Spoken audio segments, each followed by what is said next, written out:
Inson uchun, qonun ustuvorligi uchun, yangi O'zbekiston uchun, xalq manfaati himoyasida 25 yil. Muhtaram Prezidentimiz Shavkat Mirziyoyev rahnamoligida so'nggi yillarda mamlakatimizda har bir sohada inson manfaatlarini ta'minlashga qaratilgan keng ko'lamli tub islohotlar amalga oshirilib, ijobiy natijalarga erishilmoqda. O'zbekiston 2030 strategiyasida belgilangan vazifalar ijrosi doirasida inson qadri uchun degan tamoyil asosida amalga oshirilayotgan tizimli ishlar vatanimiz taraqqiyoti, xalqimiz farovonligi va yurtimiz tinchligini ta'minlashga xizmat qilmoqda. Iqtisodiy xavfsizlik davlat xavfsizligining ajralmas qismi. Iqtisodiy barqarorlik esa xalq farovonligining kafolatidir. Ana shu mas'uliyatli vazifani ado etishda O'zbekiston Respublikasi Bosh prokuraturasi huzuridagi iqtisodiy jinoyatlarga qarshi kurashish departamenti chorak asr davomida davlat va jamiyat manfaatlarini, har bir fuqaroning huquqlarini himoya qilib kelmoqda. Tun shahar uxlaydi, lekin iqtisodiy xavfsizlik tunni ham, dam olish kunini ham tanlamaydi. Bu xonada ma'lumotlar tahlil qilinadi. Bu mashinada esa yillar davom etgan tezkor qidiruv tadbirlarining hal qiluvchi lahzasiga borilmoqda. Har bir davlatning iqtisodiy xavfsizligi uning mustaqilligi kafolatidir. Har bir fuqaroning huquqi, har bir tadbirkorning manfaati, byudjet mablag'ining har bir so'mi ishonchli himoya qilinishi shart. Vaholanki, kimdir ochiq iqtisodiyotni aylanib o'tishga urinishi mumkin. Qonun esa bunga yo'l qo'ymaydi. 25 yil, minglab fosh etilgan jinoyat va har bir raqam ortida inson taqdiri va davlat manfaati turibdi. Departament o'z faoliyat jarayonida juda uzoq bir shakllanish davrini o'tdi.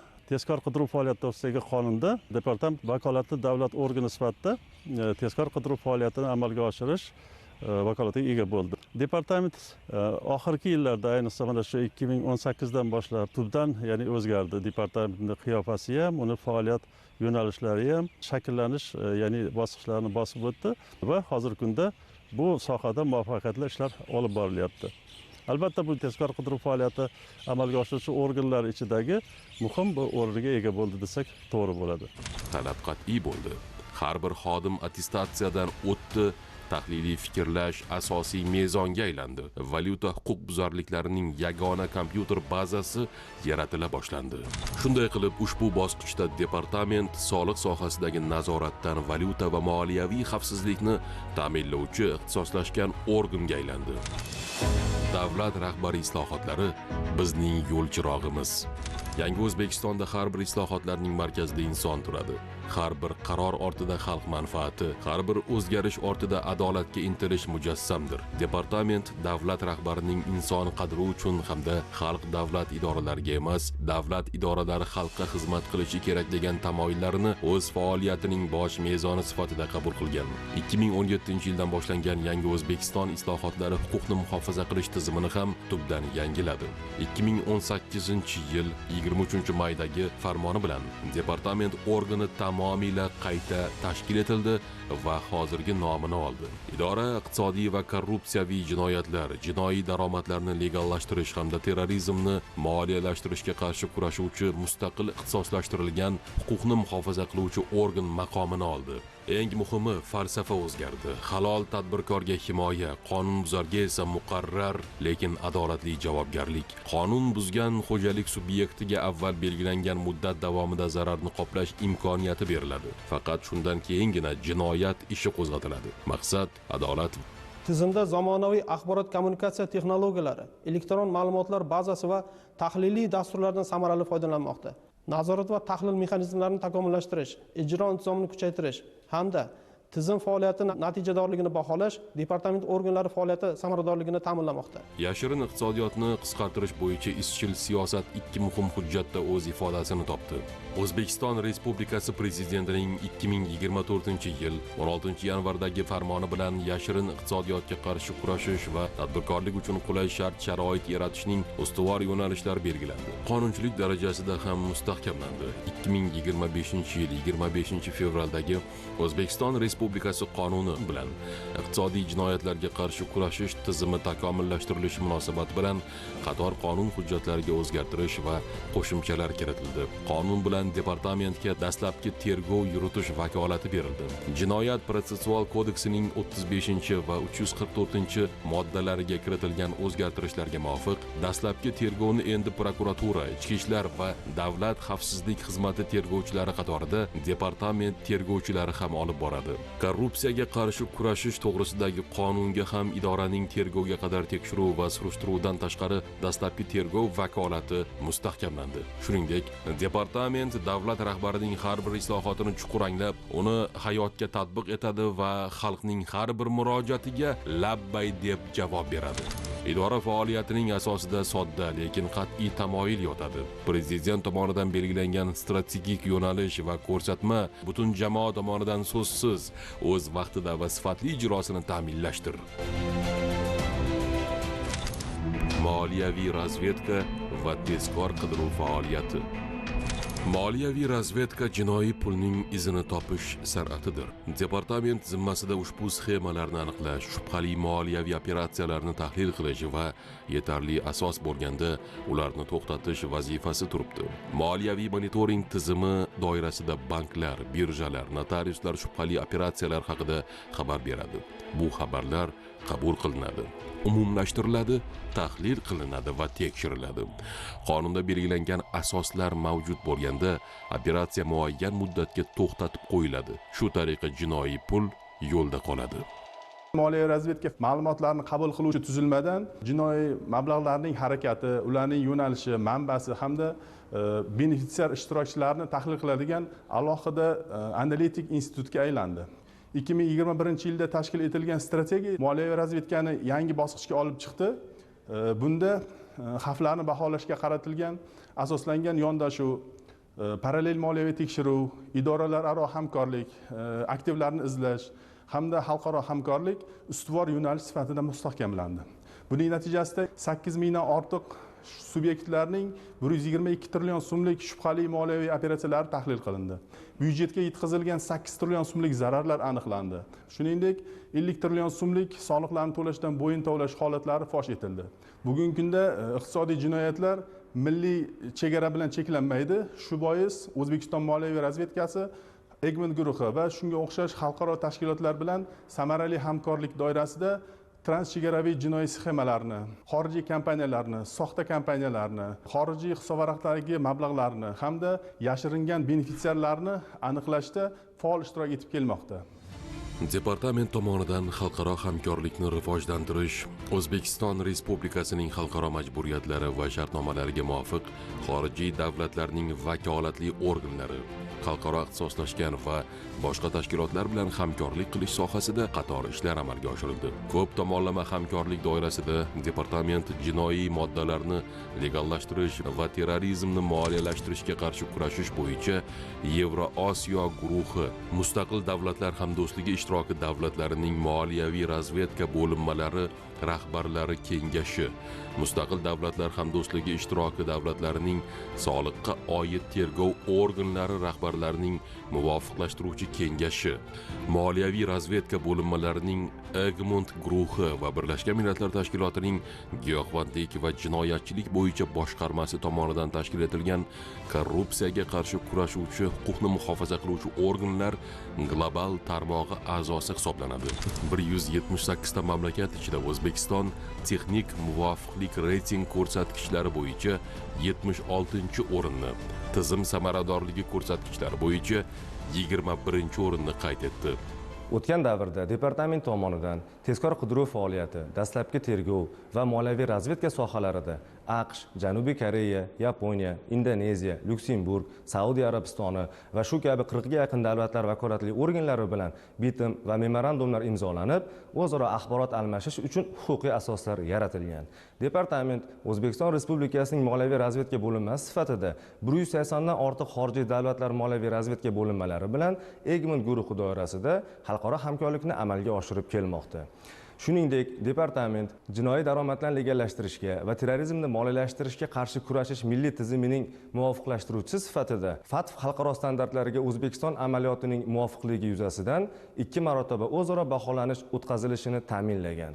Alohida ta'kidlash lozimki, muhtaram prezidentimiz tomonidan amalga oshirilayotgan islohotlar natijasida O'zbekiston jinoiy daromadlarni legallashtirishga va terrorizmni moliyalashtirishga qarshi kurashish xalqaro hamjamiyatining teng huquqli va to'laqonli a'zosiga aylandi. Ayovsiz kurash xalq mablag'lari himoyasida. Bu faoliyatning katta qismi jamoatchilikka ko'rinmaydi. Bitta jinoiy sxemani fosh etish uchun oylar, ba'zan yillar davom etadigan tezkor qidiruv tadbirlari talab etiladi. Minglab hujjat o'rganiladi, yuzlab hisob varaq tahlil qilinadi, o'nlab so'roq o'tkaziladi, uzluksiz kuzatuv olib boriladi. Jinoiy sxemaning fosh etilish bosqichlari, shubhali operatsiya, tahlil doskasi, tezkor qidiruv tadbirlari, ashyoviy dalillar, jinoyat ishi qo'zg'atilishi, zararning undirilishi, tezkor guruh ishi, kuzatuv va katta miqdordagi mablag'larning byudjetga qaytarilishi. Byudjet va soliqlarni o'zlashtirgan, to'lamagan shaxslarga qarshi kurash departament faoliyatining o'zak yo'nalishlaridan biridir. Bu kurash hamisha qonun doirasida olib boriladi. Tezkor xodimning asosiy vazifasi qonun doirasida iqtisodiy va korrupsiya jinoyatlarining oldini olish, ularni ochishga ko'maklashish, zarur ma'lumotlarni to'plash va tahlil qilishdir. Bu ish nafaqat bilim va tajribani, balki kuchli xotira, tezkor fikrlash, sabr-toqat va odamlar bilan muloqot qilish mahoratini ham talab qiladi. Ko'pincha uning mehnati ko'zga tashlanmaydi, ammo har bir muvaffaqiyatli xizmat ortida uzoq kuzatuvlar, tahlillar, hujjatlar bilan ishlash va bir jamoaning hamjihat mehnati yotadi. Bu kasb shaxsiy hayotga ham ta'sir qiladi. Oila a'zolar bilan rejalashtirilayotgan uchrashuvlar xizmat sababli qoldirilishi mumkin. Shunga qaramay, haqiqiy tezkor xodim o'z kasbini nafaqat ish, balki xalq tinchligi va xavfsizligiga xizmat qilishdek yuksak mas'uliyat deb biladi. Tezkor xodim bo'lish jasorat, halollik, intizom va vatan hamda xalq manfaatlariga sadoqatni talab etadigan sharafli kasbligi bilan boshqa kasblardan ajralib turadi. Departament iqtisodiyot sohasidagi jinoyatlarga, korrupsiya, poraxo'rlik, byudjet mablag'larini talon-taroj qilish, soliq to'lashdan bo'yin tovlash, bank moliya tizimidagi firibgarlik, shuningdek jinoiy faoliyatdan olingan daromadlarni legallashtirish kabi murakkab va latent jinoyatlarga qarshi kurashadi. Bunday jinoyatlar oddiy jinoyatlardan farqli o'laroq raqamlar, hujjatlar va moliyaviy zanjirlar ortida yashirilgan bo'ladi. Ularni fosh etish chuqur tahliliy bilim, sabr-toqat va professional yondashuvni talab qiladi. Boshqa huquqni muhofaza qiluvchi organlardan farqli ravishda bizning tezkor xodimlarimiz tezkor qidiruv tadbirlarini o'tkazish jarayonida avvalo iqtisodchi, tahlilchi sifatida faoliyat yuritadi. Biz buxgalteriya va soliq hisobotlari, bank o'tkazmalari hamda boshqa manbalardan olingan tezkor ma'lumotlarni chuqur tahlil qilish orqali dalillarni to'playmiz va jinoyatlarni fosh etamiz. Eng muhimi, biz davlat byudjeti va fuqarolarning iqtisodiy manfaatlarini himoya qilish bilan bevosita bog'liq, jamiyat uchun ko'zga ko'rinmas, ammo hal qiluvchi ahamiyatga ega ishni amalga oshiramiz. Har bir o'tkazilgan tezkor qidiruv tadbiri xalqimiz ishonchi, mamlakatimiz iqtisodiy barqarorligi yo'lida amalga oshirilgan xizmatimizdir. Endi bu kurashning real qiyofasiga nazar solaylik. Andijon viloyatida bir guruh shaxslar o'zaro til biriktirib, 9 ta mas'uliyati cheklangan jamiyat tashkil etgan. Ular o'rtasida hech qanday haqiqiy moliyaviy faoliyat bo'lmagan bo'lsa-da, kompyuter texnikasi yordamida jami 1.1 trillion so'mlik soxta elektron hisob fakturalar rasmiylashtirilgan. Soxta xarid cheklari chiqarilgan va natijada jami 100.458 nafar fuqaro nomidan soliq mobil ilovasi orqali cashback sifatida 35.1 milliard so'm byudjet mablag'i o'zlashtirilgan. Boshqa bir ishda Sho'rtan gaz kimyo majmuasi bilan bog'liq yirik sxema fosh etildi. Bir guruh mas'ul shaxslar qo'shimcha qiymatga soliqdan ozod etilgan xizmatlarga noqonuniy ravishda soliq summasini kiritib, byudjetda asossiz mablag' hosil qilgan va pirovardida 643.2 milliard so'mlik byudjet mablag'ini o'zlashtirgan. Tadbirkorlik subyektlarining huquqlarini himoya qilish yo'nalishida ham aniq natijalarga erishildi. Xorazm, Sirdaryo va Jizzax viloyatlarida saqlovga qabul qilingan mineral o'g'itlarni o'zlashtirish va naqd pulga sotib yuborish yo'li bilan talon-taroj qilish holatlari fosh etildi. Bu ishlarda umumiy zarar 37 milliard so'mdan oshdi. Departament vakolatlari yillar davomida xalq turmushiga bevosita tegishli sohalarni ham qamrab oldi. Xususan O'zbekiston Respublikasi Prezidentining 2017-yil 23-iyundagi qaroriga muvofiq idora zimmasiga ijtimoiy ahamiyatga ega oziq-ovqat tovarlari narxini sun'iy oshirish, ularga bo'lgan sun'iy tanqislik va ajiotajni vujudga keltirishga qarshi kurashish vazifasi yuklandi. Ya'ni oddiy oilaning dasturxoni ham idora e'tiborida.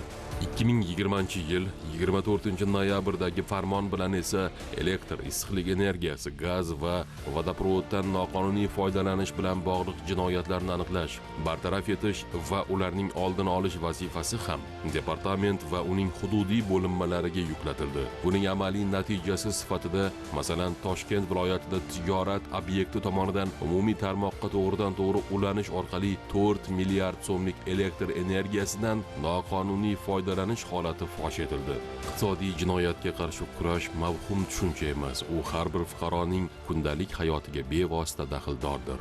Departament dori-darmon vositalari va tibbiyot buyumlarining ulgurji hamda chakana savdosida davlat tomonidan belgilangan narxlarga rioya etilishi ustidan nazoratni, shuningdek, sifatsiz yoki qalbakilashtirilgan dori vositalari va tibbiyot buyumlarini muomalaga chiqarishga qarshi kurashish ishlarini olib boradi. Bu bevosita xalq sog'lig'i himoyasiga qaratilgan. Tergov, murojaatlar va inson taqdiri. O'zbekiston Respublikasi Prezidentining 2024-yil 16-yanvardagi yashirin iqtisodiyotga qarshi kurashish sohasida davlat nazorati mexanizmlarini takomillashtirish chora-tadbirlari to'g'risidagi farmoniga asosan departament mahkamasiga tergov boshqarmasi va hududiy boshqarmalarda tergov bo'limlari tashkil etildi. Shuningdek, O'zbekiston Respublikasining 2025-yil 25-fevraldagi O'zbekiston Respublikasi qonuni bilan Jinoyat protsessual kodeksiga qo'shimcha va o'zgartirishlar kiritilib, O'zbekiston Respublikasi Bosh prokuraturasi huzuridagi iqtisodiy jinoyatlarga qarshi kurashish departamenti dastlabki tergovni amalga oshiruvchi organ sifatida kiritildi. Shuningdek, departament tergovchilari surishtiruv shaklida tergovni amalga oshirishi mumkinligi qayd etildi.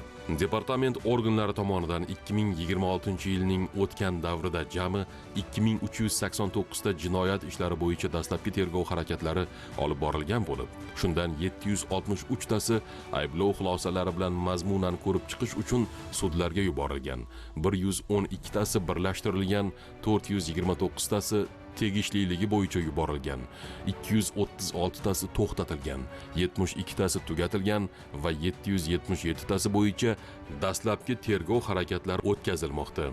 Departament faoliyatining markazida hamisha inson va davlat manfaati turadi. Qo'pol qonun buzilishlar bo'yicha jinoyat ishlari qo'zg'atiladi va tergov harakatlari amalga oshiriladi, lekin har bir ish ortida aniq inson taqdiri turganligi hech qachon unutilmaydi. Buning yorqin misoli chet elga ishga yuborish bilan bog'liq korrupsion sxemaning fosh etilishidir. Bir guruh shaxslar tashqi mehnat migratsiyasi sohasining ayrim sobiq mansabdorlari bilan til biriktirib, fuqarolarni Koreya davlatiga ishga yuborish va'dasi bilan ulardan noqonuniy mablag' undirgan. Minglab odam o'z orzusi va yiqqan pulidan ayrilish xavfi ostida qolgan. Departament tomonidan jinoyat ishi qo'zg'atilib, tergov harakatlari boshlandi.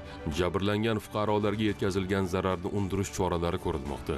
Bu insonlar uchun maxsus ishonch telefoni ochildi va murojaatchilarning shaxsi sir saqlanishi kafolatlandi. Chunki bu idorada jabrlangan inson aybdor emas, balki himoyaga haqli fuqarodir. Har kuni departamentga yuzlab murojaatlar kelib tushadi. Kimdir nafaqasi noto'g'ri hisoblanganidan, kimdir korxonadagi o'zlashtirishdan, kimdir o'z haq-huquqini tiklash umidida yozadi. Har bir murojaat bu shunchaki raqam emas, bu inson dardi, inson umidi, inson taqdiridir. Departament organlarida jismoniy va yuridik shaxslarning murojaatlarini qabul qilish va ko'rib chiqish tizimli ravishda yo'lga qo'yilgan. Murojaatlarni an'anaviy tarzda qabul qilish bilan bir qatorda zamonaviy axborot kommunikatsiya va dasturiy ta'minotlar imkoniyatlaridan keng foydalanilmoqda. Aholi va tadbirkorlarning mavjud muammolarini o'z vaqtida aniqlash va ularni zudlik bilan bartaraf etish maqsadida departament xodimlari tomonidan doimiy ravishda fuqaro va yuridik shaxslarning va ularning vakillarining sayyor va shaxsiy qabullari amalga oshirib kelinmoqda. jismoniy va yuridik shaxslar hamda ularning vakillarini yashash va ish joylarida qabul qilishga ham alohida e'tibor qaratilmoqda. Shuni alohida ta'kidlash lozimki, O'zbekiston Respublikasi Prezidentining aholi bilan muloqot tizimini samarali tashkil etish bo'yicha qo'shimcha chora-tadbirlar to'g'risidagi farmonning qabul qilinishi natijasida aholi bilan davlat organlari o'rtasida ochiq va samarali muloqotni ta'minlashning yangicha tizimi yo'lga qo'yildi. Bunda departament organlariga jismoniy va yuridik shaxslarning murojaatlarini ko'rib chiqish bilan birgalikda murojaat qilinishiga olib kelayotgan sabab va omillarni aniqlab, ular bilan tizimli ravishda shug'ullanish hamda hal qilinmagan yoki hal qilish uchun boshqa idoralarga yuborilgan murojaatlarni alohida nazoratga olgan holda ijobiy hal etish bo'yicha choralarni ko'rish vazifalari yuklatildi. Bir so'z bilan aytganda, biz uchun har bir murojaat orqasida inson taqdiri turadi. Bunday yondashuv davlat idorasi bilan fuqaro o'rtasidagi ishonchni mustahkamlaydi. Bu ishonch esa idoraning eng oliy qadriyatidir. Alkogol va tamaki bozori nazorati. O'zbekiston Respublikasi Prezidentining 2024-yil 3-iyundagi farmoni bilan departament qoshida yuridik shaxs maqomiga ega bo'lgan alkogol va tamaki bozorini tartibga solish inspeksiyasi tashkil etildi. Inspeksiyaning asosiy vazifalari qatoriga iste'mol va texnik etil spirti, alkogol hamda tamaki mahsulotlarini ishlab chiqarish va realizatsiya qilish sohasida yagona davlat siyosatini yuritishda ishtirok etish, ushbu faoliyatni litsenziyalash, davlat standartlari va texnologik normalarga rioya etilishini nazorat qilish, ishlab chiqarish va aylanma hajmlarini kuzatuvchi zamonaviy axborot tizimlarini joriy etish, yangi namunadagi aksiz markalarini ishlab chiqishda qatnashish hamda noqonuniy ishlab chiqarish va sotishning oldini olish kiradi. Bugungi kunda alkogol va tamaki sohasini rivojlantirish va tartibga solish maqsadida inspeksiya tashabbusi asosida Vazirlar Mahkamasining 3 ta qarori qabul qilindi. 3 ta qonun hamda 16 ta qarorga o'zgartirish va qo'shimchalar kiritildi. Ishlab chiqarishda xalqaro standartlarni joriy qilish maqsadida 5 ta yangi standart ishlab chiqildi. Yangi mahsulot ishlab chiqarish bo'yicha 729 ta texnologik yo'riqnoma tasdiqlandi. Litsenziyalashga oid 267 ta murojaat ko'rib chiqildi. Sohaga yangi kirib kelgan 9 ta alkogol, 2 ta tamaki ishlab chiqaruvchi hamda 44 ta ulgurji korxonaga litsenziya berildi. 46 ta yangi omborxonaga ruxsatnoma rasmiylashtirildi. Birjadan spirt xarid qilish uchun 33 ta subyektga ruxsatnoma berildi. Litsenziya to'lovlari to'lanishi monitoring qilinib, 31,3 milliard so'mlik mablag'lar undirildi. Mahsulotlar aylanmasini nazorat qilish imkonini beruvchi ISAT nomli axborot tizimi yaratildi. Departament bilan hamkorlikda alkogol va tamaki bozorida yashirin aylanmalarga qarshi kurashish yo'nalishida jami 3067 ta noqonuniy faoliyatga barham berildi. Iste'molga yaroqsiz hamda inson sog'lig'i uchun xavfli bo'lgan 76 milliard so'mlik alkogol, 89 milliard so'mlik tamaki mahsulotlari muomaladan olindi.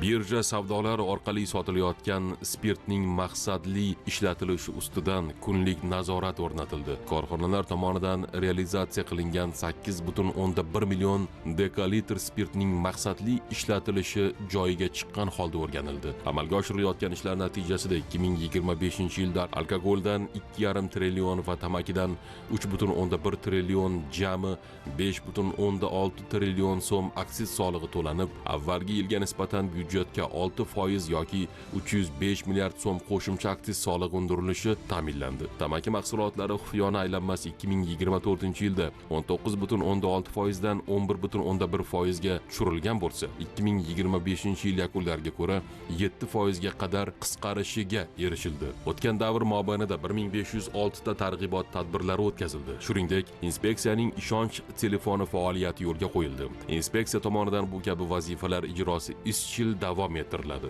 Bu yo'nalishdagi asosiy maqsad bitta: noqonuniy mahsulot xalq sog'lig'iga ham, davlat byudjetiga ham zarar yetkazmasligini ta'minlashdir.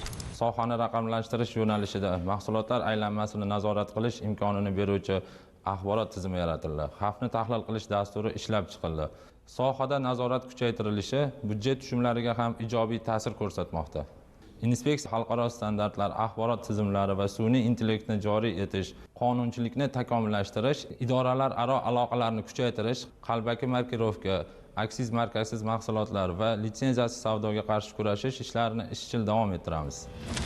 Davlat moliyaviy nazorati inspeksiyasi har bir tiyin nazoratda. Departament tarkibida Davlat moliyaviy nazorati inspeksiyasi tashkil etildi.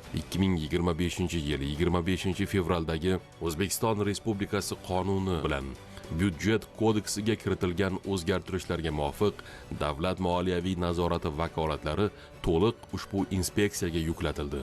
Inspeksiya davlat moliyasining 11 yo'nalishi ustidan davlat moliyaviy nazoratini amalga oshiradi.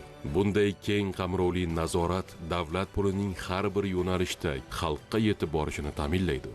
Pensiya o'z vaqtida va to'g'ri hisoblansa, davlat dasturiga ajratilgan mablag' aynan mo'ljallangan maqsadga sarflansa, tender halol o'tkazilsa, bu har bir fuqaroning kundalik hayotida seziladigan adolatdir. Yuklatilgan vazifalar ijrosi yuzasidan o'tgan davrda muayyan ishlar amalga oshirildi. Xususan, xarajatlar smetasi ijrosi jarayonida 2024-yilda 2,4 trillion so'm, 2025-yilda 12 trillion so'm, joriy yilda 5,9 trillion so'm mablag'ni iqtisod qilish imkoniyati aniqlanib, maqbullashtirildi. Masofaviy nazorat tadbirlari davomida davlat xaridlarini amalga oshirish tartibini buzish bilan bog'liq aniqlangan 2708 ta holat yuzasidan 12,2 trillion so'mlik tuzilgan shartnomalar bekor qilindi. Moliyaviy nazorat tadbirlari davomida 2024-yilda 4,5 trillion so'm, 2025-yilda 4,6 trillion so'm, joriy yilda 1,6 trillion so'mlik qonun buzilish holatlari aniqlanib, tekshirishlar davrida 6 trillion so'mini byudjetga undirilishi ta'minlandi. Davlat organlari va tashkilotlarining 25 ta axborot tizimidan real vaqt rejimida foydalanish yo'lga qo'yilib, mablag'lardan foydalanishni monitoring va nazorat qilishga qaratilgan 198 ta xavf tahlil mezoni asosida noqonuniy holatlarni avtomatik aniqlash tizimi joriy etildi.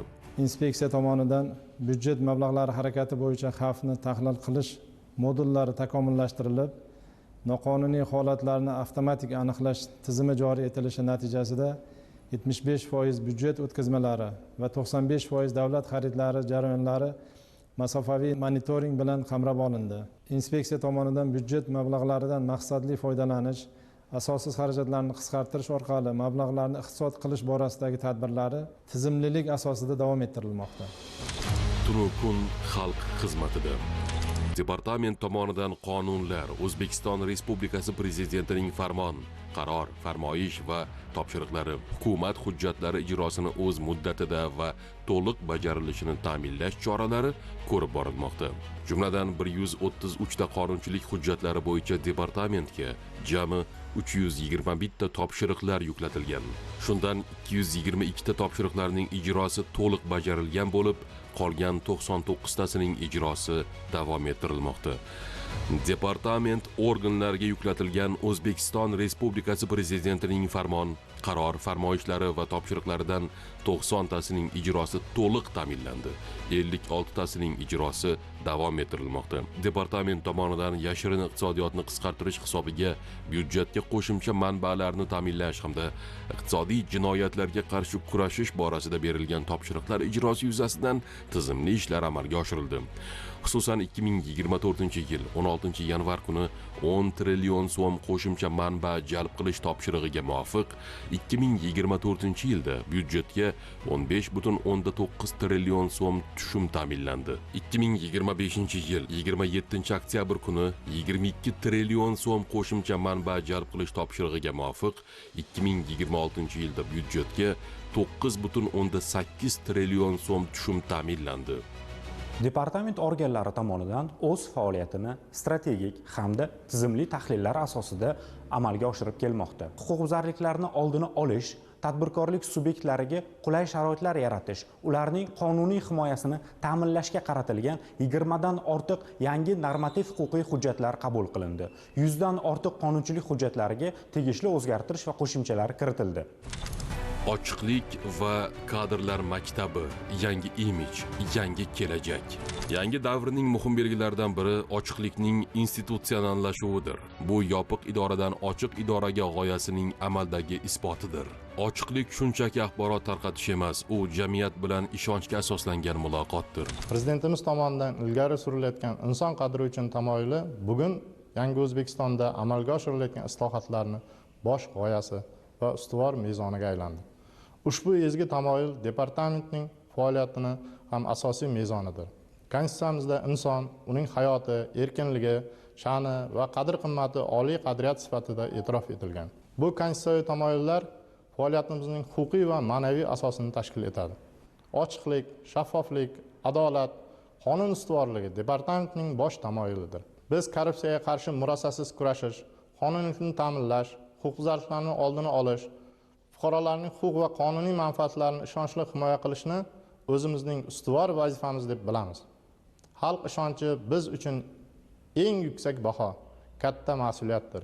Shu bois prezidentimiz boshlab bergan Yangi O'zbekiston islohotlariga hamohang ravishda halollik, adolat va mas'uliyat tamoyillariga sodiq qolib, fuqarolarning huquq va qonuniy manfaatlarini ta'minlash yo'lida bor bilim, tajriba va salohiyatimizni safarbar etamiz. Biz uchun eng katta sharaf prezidentimiz boshlab bergan Yangi O'zbekiston islohotlarining hayotga izchil tatbiq etilishiga munosib hissa qo'shish, xalqimiz ishonchini oqlash, vatanimiz ravnaqiga sidqi dildan xizmat qilishdir.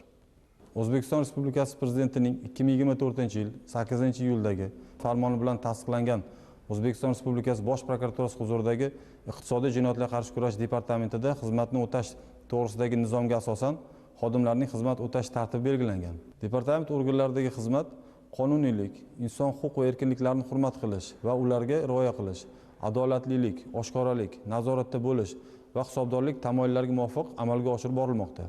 O'tgan davr mobaynida xizmatga munosib nomzodlarni tanlab olish maqsadida oliy ta'lim muassasalari, davlat organlari va tashkilotlarida muntazam ravishda targ'ibot tashviqot ishlari olib borilmoqda. Xizmatga qabul qilishda tenglik, shaffoflik, oshkoralik, xolislik va kollegiallik kabi tamoyillar asosiy mezon sifatida belgilangan. Hozirgi kunda departament organlarida xizmatni o'tayotgan xodimlarning 24% yosh mutaxassislardan iborat bo'lib, ularga o'z nazariy bilimlarini amaliyotga to'g'ri tatbiq etish uchun barcha shart-sharoitlar yaratilgan.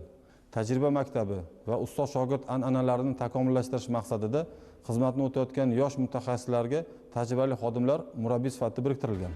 Bu yerda toplangan bilim, ko'nikma va tajriba bugun davlat boshqaruvining turli sohalarida xizmat qilmoqda. Bunday natija idoraning sifat belgisi. Bu maktabdan o'tgan inson qayerda xizmat qilmasin, xalqqa sadoqat va halollik tamoyillarini o'zi bilan olib yuradi. Bu idoraning davlat va jamiyat oldidagi eng katta e'tirofidir. Kelajak islohotlar bilan hamnafas.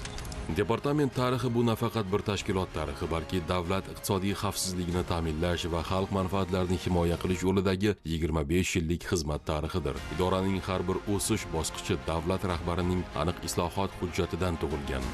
Bu ikki yo'l Yangi O'zbekiston islohotlari va departament taraqqiyoti hech qachon alohida yurmagan.